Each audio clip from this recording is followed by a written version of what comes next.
చూస్ country delight, live better. ఇప్పుడే country delight యాప్ని download చేసుకోండి.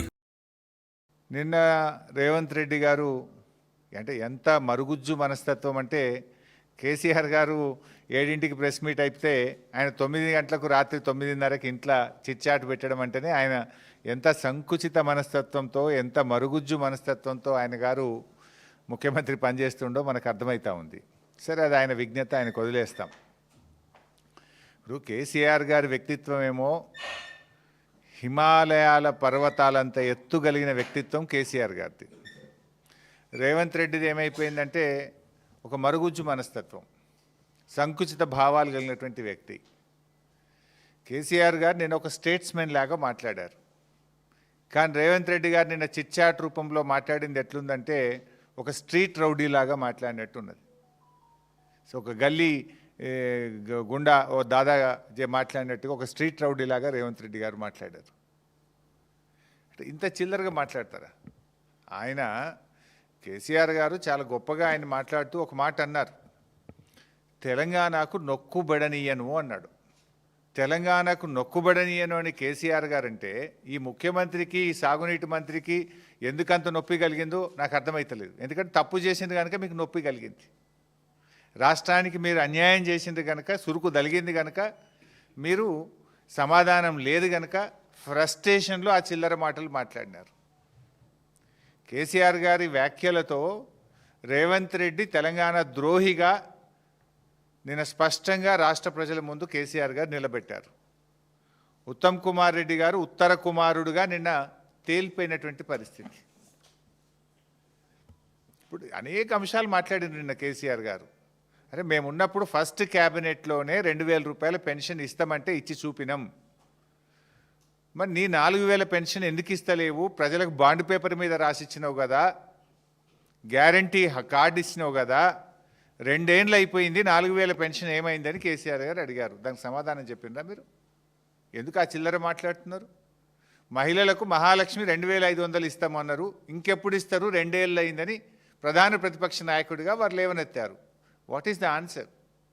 ఎందుకు ఇవ్వడం లేదు? కాంగ్రెస్ పార్టీకి అపారమైన అనుభవం ఉన్నది, నిధులు ఎలా సమీకరించాలో ఎలా ఇవ్వాలో మాకు బాగా తెలుసని ఎన్నికల ముందు చెప్పింది కదా. ఏమైంది మీ అనుభవం? మీ అనుభవం అంతా దోపిడీకి, కమిషన్లకు, వాటాలకు, లూటీలకే సరిపోతుందా? అరే, ఎరువులు దొరుకుతలేవు.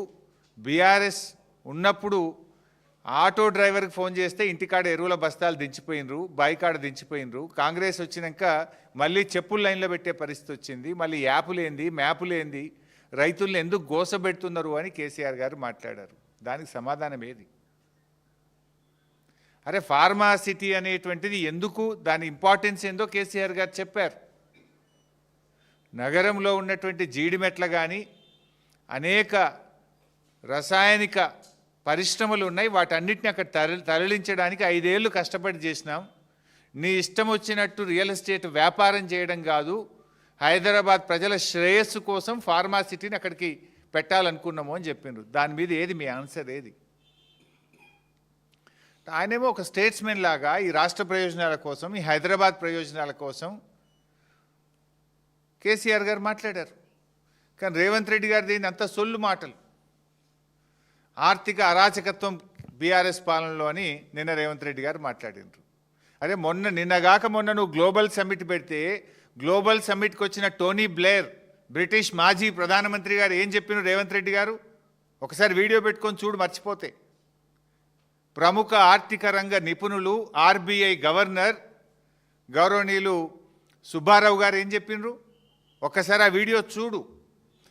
కొత్త రాష్ట్రమైన తెలంగాణ అద్భుతంగా ఆర్థిక ప్రగతిని సాధించింది, 3 రెట్ల జిఎస్డిపిని సాధించింది, 3 రెట్లు పర్ క్యాపిటా ఇన్కమ్ పెరిగింది అని కేసీఆర్ పాలనను నువ్వు పిలుచుకున్నటువంటి అతిథులే నిన్ను కూర్చోబెట్టి నీ సమక్షంలోనే చెప్పింది కదా.